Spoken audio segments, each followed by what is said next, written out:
আজ বানাচ্ছি ঝিঙে আলু দিয়ে পাতলা মাছের ঝোল। প্রথমেই গরম তেলে নুন হলুদ মাখিয়ে রাখা মাছগুলোকে ভালো করে কড়া করে ভেজে নেব।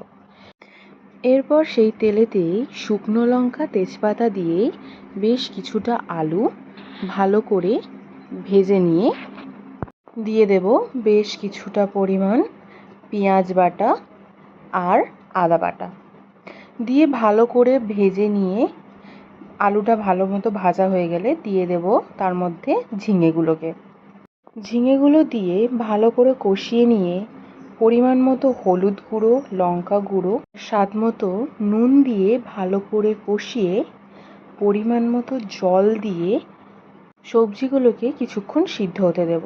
সবজিগুলো সিদ্ধ হয়ে গেলেই তার মধ্যে মাছগুলো দিয়ে বেশ কিছুক্ষণ ফুটিয়ে নিলেই আমাদের আজকের মাছের ঝোল রেডি। ভিডিওটি ভালো লাগলে অবশ্যই লাইক করবেন।